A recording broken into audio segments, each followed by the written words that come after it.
But first, should the winter fuel payment be given to all pensioners? The Prime Minister has U-turned on the decision he made last summer to means test the benefit so that only those who qualify for pension credit and other income-related benefits can receive it.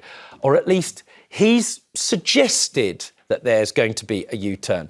Dawn, look, there's very limited meat on the bone here. Yeah. Just to be clear, up until yesterday, if you got pension credit, in other words, the income threshold was £11,800 for individuals, and if you're a couple, £18,023. You weren't entitled to this winter fuel credit. Now, that meant that the poorest people were deciding, we heard this time and time again yesterday, were deciding in many cases whether to eat or heat their homes. He's decided that that threshold is wrong. He's U-turned, but we don't know any more. What do you think about this? The devil's always in the detail, isn't it? Right. I would love to think, Rob, that the Labour government had decided this was a really, really terrible decision. A Labour government penalising the most vulnerable in society, right? OK. I would love them to think, oh, this was a terrible decision. We need to go back and say a huge apology to pensioners. However, they're only doing it because they did so terribly in the local elections, aren't they? So that's really annoying for a start. So I think not only do they owe all pensioners a huge apology, but I think, yes, we should reinstate it to all pensioners. I mean, how many are genuine millionaires? Most aren't. Well, let's see what Keir Starmer had to say. And more importantly, whether or not he actually apologised. Have a watch and see what you think. As the economy improves, we want to make sure people feel those improvements in their days as their lives go forward. And that is why we want to ensure that as we go forward, more pensioners are eligible for winter fuel payments. Now, he also said that which pensioners are eligible for the winter fuel payment might actually change. As the economy improves, we want to take measures that will impact on people's lives, and therefore we will look at the threshold, but that will have to be part of a fiscal event. Now, just to be clear, around 10 million pensioners lost out when the government brought in means testing. But should all 10 million of those be given their winter fuel payment back? Matt? Well, so first of all, Dawn, you just said that the Labour government had punished the most vulnerable in society. Yep. They didn't punish the most vulnerable because the most vulnerable were still entitled to this credit, to this winter fuel payment. But they did, and this is why I opposed it at the time and asked them to raise the threshold, they did hurt people who were still really badly off because the threshold was too low. 7 out of 10 disabled pensioners lost their winter fuel. They are very, very vulnerable. They are indeed. I was quibbling, I think it's important to be fair to the government, quibbling with the word the most because, as I say, if you were amongst the poorest pensioners, you still got it. Should the threshold have been higher? Of course it should. Should everyone, and this is the question we're asking today, and you've just asked me directly, Rob, should everyone, all pensioners get it? No. It'd be obscene if, for example, my mum, and many pensioners, to be quite frank, that I know, would get that £200 or £300. I think they the simply that came up yesterday was it. Rod Stewart, who's a millionaire who's entitled to this credit. That can't be. No, there must be a way. Can I just finish the? There must be a way, given the amount of data that we have, given the tech that we have, there must be a way that the government can be sufficiently competent to make this work. And I'll give you just one example, and I'm not an expert on any of this. This is just an example. I'm sure it'll be shot down in flames. Why not give it to everyone? And then get the wealthiest, above a certain level, the wealthiest pensioners, to give it back on their tax return. That would mean it's not so expensive to give it out in a way where there has to be loads of admin and all that. You think the government could manage that? I'm a little bit sceptical, but let's talk to somebody for whom this has a direct impact and also for whose members really are most affected by this. I'm joined now by the Director of Silver Voices, Dennis Reed. Dennis, should means testing be brought in? What do you think, and what do your sort of members and supporters think? Well, I'm afraid that that boat has now sailed, because that was exactly the sort of things that your Matt is saying is exactly the reasons given for this policy to be introduced. And I'm afraid the public don't wear it, as has been seen by the results in the elections recently. They just don't see that it's justifiable to deny 9 million older people their winter fuel payment. Dennis, can I stop you just so that we can be clear, so our viewers understand? Silver Voices, just tell us very, very quickly, very briefly, who you are, and above all else, what your simple position is on winter fuel payments for OAPs. Yeah, I would point out that I'm actually doing this blind because I can't see any of you. It's all right, we can see you and we can hear you, which is the most important thing. It's all about your voice that matters. And so just tell us who are Silver Voices, and above all else, what is the position that you take? Silver Voices is a UK campaign organisation for the over 60s. The position we take very clearly is that the winter fuel payment policy was a disaster, is a disaster, and it needs to be reversed. We said to the government last year, if you really want to talk about making the system sorry to interrupt you. The question that I'm getting at, because there's so many people that want to call to talk about this issue. And you've got to help me with this, Dennis, is do you think it should be a universal benefit? In other words, if you become an OAP, you should be entitled to this benefit. You've paid in all your life, and this should be part of that reward. Absolutely. And if you no matter how much money you have. To whack millionaires, there are plenty other ways of doing it. It is not a justification for removing the winter fuel payment from so many older people who rely on it. Well, Dennis, I hear you about that, but what do you say to the point that sort of Matt was beginning to make quite clearly, that there are lots of rich OAPs, they've got houses and savings and so on and so forth, and that this should be quite significantly means tested. The threshold may have been set too low, but, how can you justify, I keep using him, there are other OAPs, Elton John, Rod Stewart, for example, Matt used the example of his mum. Why should they be entitled to this benefit simply by virtue of the fact that they're OAPs? Well, they have actually paid in, but the point that I'm making is a universal benefit is a good way of getting to everybody without all the administrative costs. Any new means testing system which is brought in will cost a fortune. It's extremely complicated, and it won't take effect this winter. They're already talking about delaying a decision until the budget. Well, that will mean their winter fuel allowance is still being scrapped for all those people for next winter too. So you're concerned about what will practically happen if they bring in this sort of means testing, the type of means testing or a remedy to pay this back if you've got the money that Matt's suggesting. Is that your concern? Yes, that is my concern. And as I'm saying, that boat has sailed. We said to the government last year, if you want to bring in a fairer system for winter fuel payment, then talk to us about it. But don't suddenly stop the payment for all those people. We actually suggested that there could be a cut-off point at the higher rate of tax, for example, so that everybody up to the higher rate of tax would get the winter fuel payment. Well, we hear you on that, and it seems to me that your message to the government is that you weren't listened to, despite having. How many members have you got over at Silver Voices? Well, we've got nearly 10,000 members, but we've got hundreds of thousands of others that support us on social media. So we are quite influential in this space. Well, I hear you. Thanks. Stay with us, Dennis. Dawn, you've heard what Dennis had to say, and Matt. Look, the thing is, you can understand why there should be a threshold. The problem is that practically, as soon as you start introducing that, it means that the poorest will lose out as you have to go through all the bureaucracy of means testing. Yeah, exactly. That's a problem. And setting up a means testing would actually cost more than the government hoped to say. But all of this was a false economy in the first place, Rob, because they want to save £1.4 billion, right? OK, yes. Originally with this. If the 850,000 eligible pensioners for pension credit had applied for it, and believe me, that's incredibly complicated. 243 questions, It would have wiped out any savings the government made in the first place. What do you make of that, Matt? A conversation here, which is a lot of people don't apply for these benefits simply because of how challenging and difficult it is. No, that's why I've suggested an alternative way, which is to give it to everyone. If the administrative costs are prohibitive, and indeed if it's going to put people off because you have to fill in long forms, then get the wealthier pensioners, like my mum, like Rod Stewart, whoever else, get them to pay it back on their tax returns. Let's just take a call from East Yorkshire. Jennifer, what do you make of this? I mean, whether there are practical difficulties with this or not, do you think it's right that everybody, regardless of how wealthy they are, should receive this benefit, ostensibly what it is? No, I don't. I've never liked it. I'm a retired nurse and I'm not wealthy, but I always felt that it was sort of patronising. I would rather they put £3 on the pension or something, but basically I feel I've got 6 grandchildren and they're all struggling to go to university and buy a house.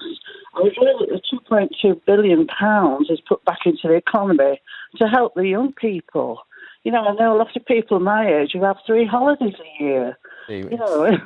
Well, your voice, Jennifer, I suspect is going to be amongst many, although a lot of people are calling in to support what Dennis has to say.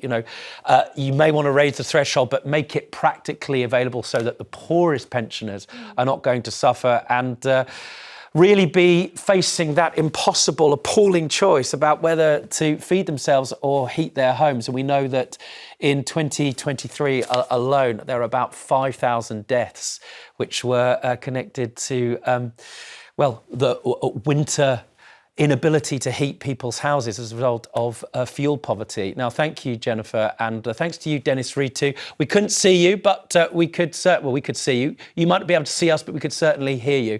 After the break, we're taking more of your calls on whether the winter fuel payment should be given back to all pensioners. Give us a call now with your thoughts. The number is 0207 862 2222. That's the number you'll need. Should the winter fuel payment be given back to all pensioners, or should some people be excluded? I'm going to go first up to a beautiful part of Scotland, Edinburgh. Alex, what do you make of this? Should it go to everyone or just the few who need it most? Hi there. Well, I just think that there are other vulnerable groups in society that we kind of overlook.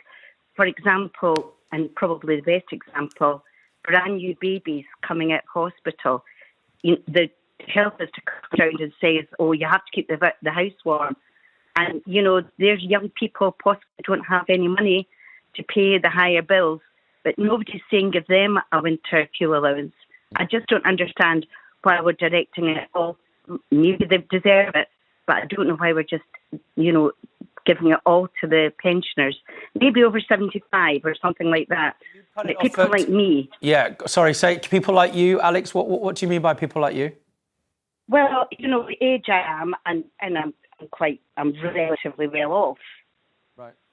Well, I hear you would set it a little bit higher and also be more helpful and provide more assistance to young people who are also struggling to meet their fuel payments. Thanks, Alex. Over in Sheffield, you've heard what Alex had to say. Do you think this should go to everybody? I mean, was Sir Keir Starmer right to U-turn on this? Laura? Is this for me, Rob? Yeah, that's to you, Laura, in Sheffield. I don't think all pensioners should get it. For me, the hurdle that keeps coming out seems to be people talking about means testing, that it's too expensive to means test.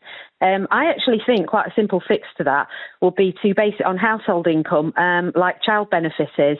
This information's already out there. The council have already got, the local councils already have that information as to whether it's a single person living in a house or however many, because a single person gets a single person's discount.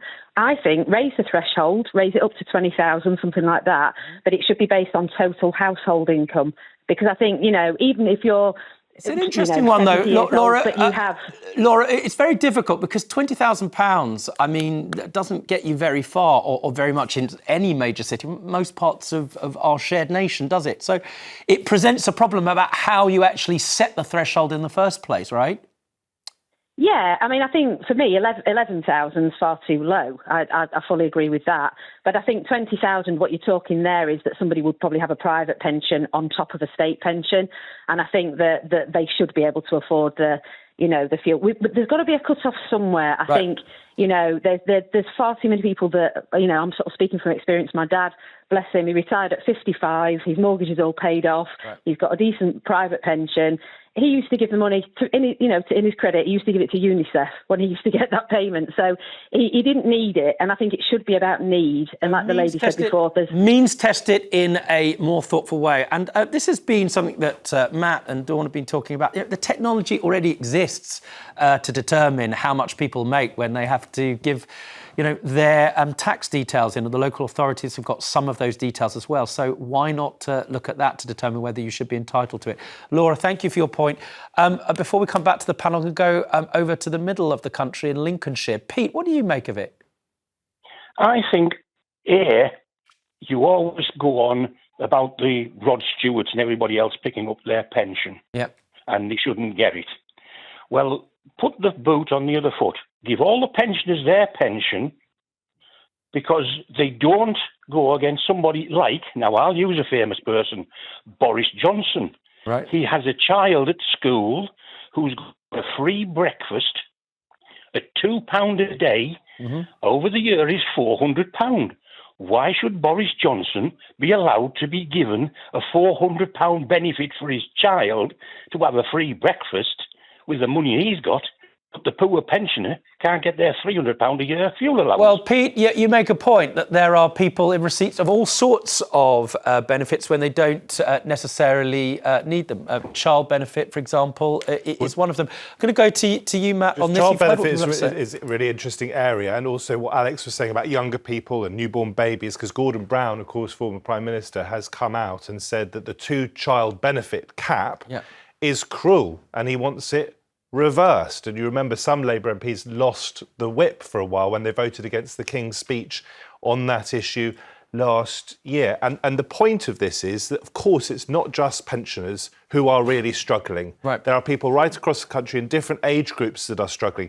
The reason this is such a toxic issue for the government, apart from obviously the fact that it did hurt real life people, is because they were taking something away. It was bad policy. It was bad politics. I'm someone who helped to vote in this Labour government. I want them to do well, but it got them off to a terrible start. And I just say, the way it was announced, this U-turn yesterday in Parliament, I thought was a bit shambolic. It was sort of almost smuggled out there. Stand up, Keir Starmer, in front of the nation, say, we got it wrong, we're listening to you, we're humble, we're prepared to make a change, and then you might get some credit for the U-turn. He makes point. He doesn't do that, and he says, well, where are we going to set it? Which was the very interesting question raised by one of our callers. Look, it's very difficult. She says 20,000, but there is already perfectly capable. We've got capacity to determine where this should be set. You would have thought. Yeah, no, absolutely. If you're going to do this, then do it on the tax income, the taxable income that people and that households have. That's the way to do it. If you are going to do it.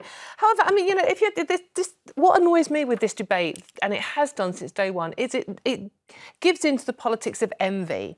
You get younger people going, I can't afford to heat my home either. I can't afford to feed my baby properly.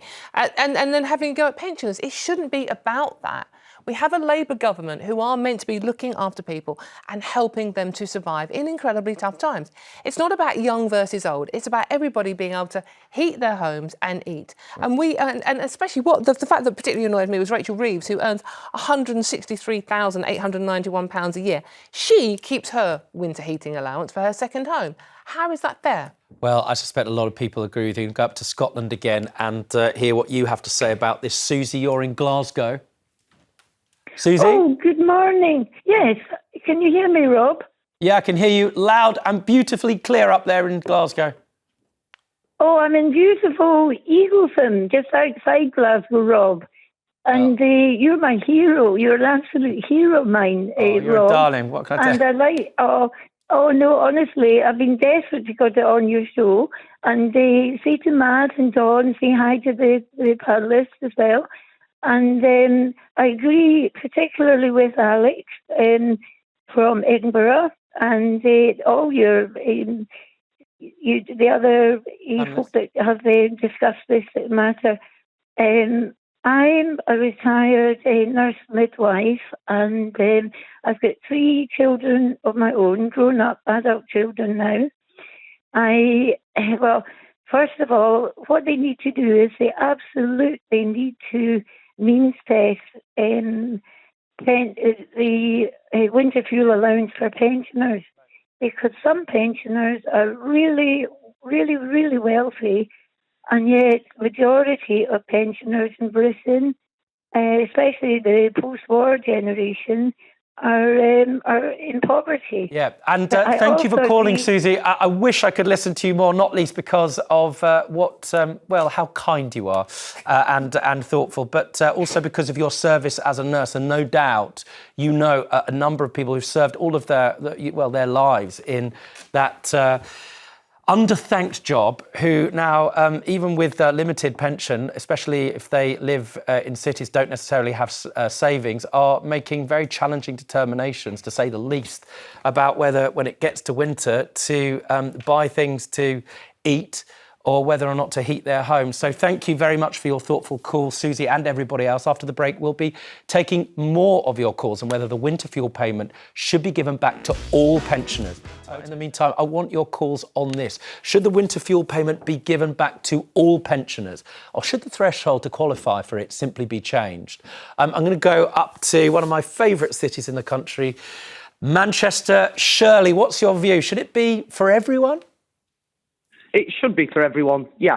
I don't believe it should be means tested. My dad worked all his life and unfortunately died 9 months after he retired.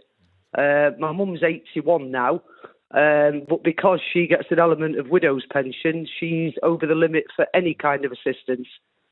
Sadly, she's actually on end of life now, but she doesn't get any help. And that's mainly because my dad was quite savvy, and even when she was having children, he still made her pay her full stamp, even when she wasn't in employment.